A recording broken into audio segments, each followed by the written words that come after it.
এটা আমার বিল্ড করা একটা হ্যান্ড গ্রাইন্ডার বা হ্যান্ড ড্রিল মেশিন।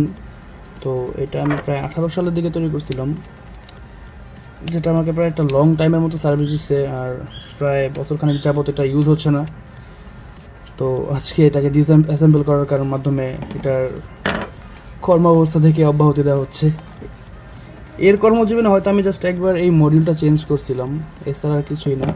এটা এই স্যামসাংয়ের এই অ্যাডাপ্টারটাতে কাজ করতো, খুব একটা আহামরি জিনিস ছিল না, বাট আমার অনেক কাজে আসছে জিনিসটা।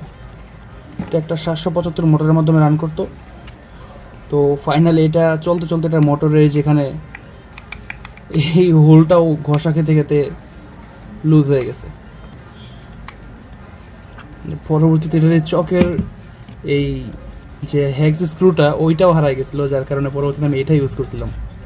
এখন যদি আমার কাছে এই হ্যাক্স স্ক্রু অনেক আছে, কারণ বোটের কাপলারের মধ্যে এই হ্যাক্স স্ক্রুগুলো হিউজ পরিমাণ থাকে, তো তখন আমার কাছে এটা ছিল না, যার কারণে আমি এটা ইউজ করছিলাম। মোটরটা এখন কীভাবে বের করবো ওইটাই ভাবার বিষয়। যখন আমি এটা তৈরি করছিলাম তখন হয়তো আমি এটা হিট করে পাইপটাকে এটার ভিতরে পুশ করছিলাম, এখন জানি না এটা কীভাবে বের করবো। যদিও মোটরটা নষ্ট, বাট তারপরেও। আরেকটা বিষয়, বেশ কিছুদিন যাবত একটু ব্যক্তিগত কাজে আমি ভিডিও তৈরি করতে পারছি না, তো ইনশাল্লাহ শীঘ্রই আবার ফিরে আসবো।